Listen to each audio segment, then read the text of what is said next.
Les préférences sexuelles. En préambule de cette capsule, je vais nommer quelques indispensables. Quoi que tu aimes, quel que soit ton fétiche, tes fantasmes les plus inavouables, il n'y a aucune honte à avoir tant que tes pratiques sexuelles sont faites avec des gens qui y consentent. Si toi et tes partenaires êtes OK, foncez.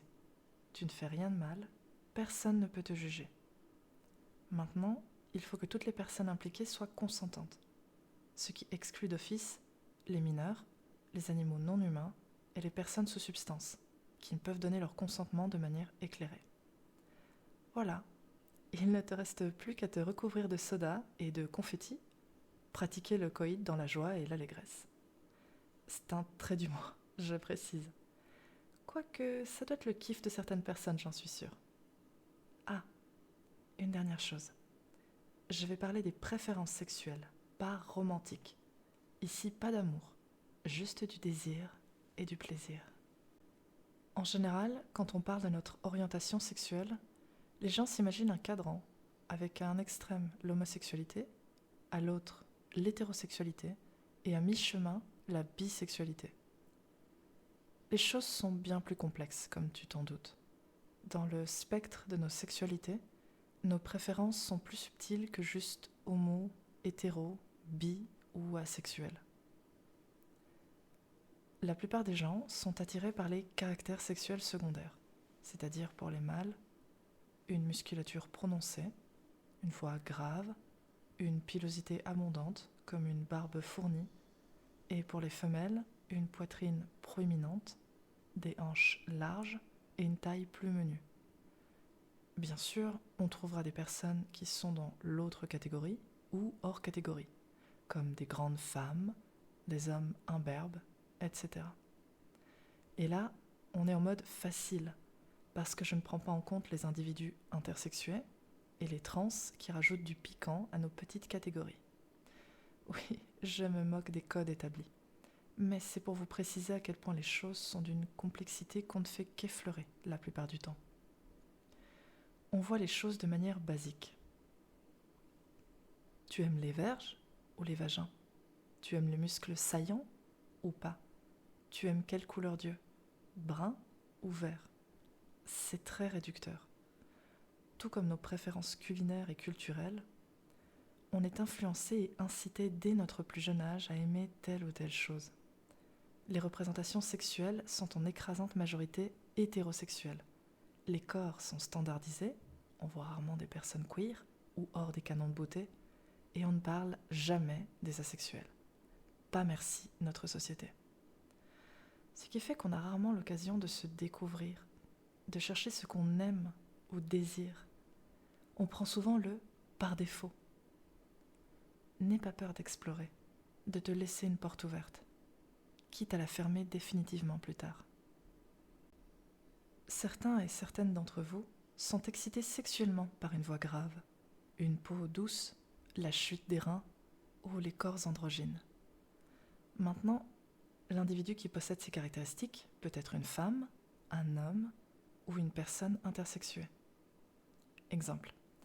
Les hétérosexuels n'aiment pas systématiquement ce qui colle aux caractéristiques du sexe opposé. Parmi les exemples que j'ai cités, la voix grave peut s'appliquer à une femme, un aspect du sexe opposé. Un homme hétérosexuel peut éprouver un désir et même rechercher des femmes avec cette spécificité. Est-il partiellement homosexuel ? Comme je l'ai dit plus haut, les choses sont plus subtiles qu'elles n'y paraissent. Il existe autant de sexualité que d'individus, avec toute leur subtilité et excentricité. Dire qu'on aime les femmes, les hommes ou les deux n'est que le début de nos désirs. Je vais prendre le cas des bisexuels. Ils n'éprouvent pas une attirance à 50-50 entre les femmes et les hommes, mais ont, au contraire, un éventail d'attirance. Les bisexuels peuvent pencher plus d'un côté ou de l'autre, ne pencher qu'un petit peu d'un côté ou se situer pile entre les deux.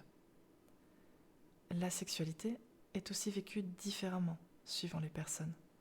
Ils ne vont pas du tout avoir de relations sexuelles ou juste éprouver aucun désir d'en avoir avec autrui et pratiquer de l'auto-érotisme, se masturber.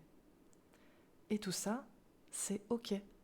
Il est tout à fait normal de ne pas éprouver du désir pour le sexe.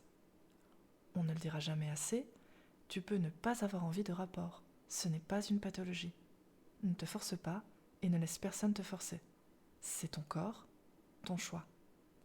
J'insiste un peu sur ça, mais c'est parce qu'on baigne dans le sexe à tous les niveaux. Nos œuvres culturelles, nos relations avec les autres tournent beaucoup autour du sexe. Et lorsqu'on ne se sent pas concerné par ces choses, on peut mal le vivre et se dire qu'on est cassé alors qu'il n'en est rien. Et là, je n'ai parlé que des classiques. Il y a encore toute une panoplie de préférences sexuelles. Celles qui concernent l'intellect de l'autre, comme les sapiosexuels, les pansexuels, qui vont désirer un individu indépendamment de ses traits biologiques, ou encore les demisexuels, qui seront attirés par autrui que s'ils créent un lien intime fort avec celle-ci. Ces désirs peuvent aussi varier au long de la vie, au gré de nos expériences. Une personne peut, à la suite d'une rencontre, éprouver du désir sexuel pour un individu qui ne correspond pas à son orientation. Tu peux aussi ne pas être sûr de tes préférences. Dans ce cas, le mieux est de tester avec des personnes de confiance. C'est comme pour la bouffe. Non, je ne fais pas une fixation là-dessus, c'est juste que c'est un thème universel et que j'apprécie particulièrement.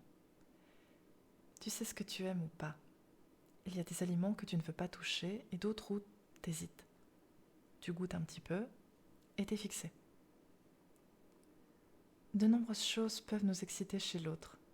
Son odeur, son rire, son humour, son sourire.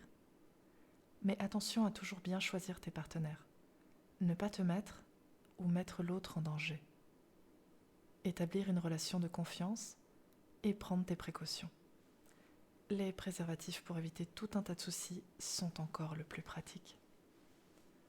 En résumé, les lignes de nos préférences sexuelles sont bien plus poreuses et floues qu'elles n'y paraissent de prime abord. Choisis qui tu veux pour tes pratiques sexuelles et prends ton pied, sauf si c'est pas ton truc. Coucou les asexuels! Dans une prochaine capsule, je te parlerai de ces pratiques. C'était Luby pour Naturellement le sexe.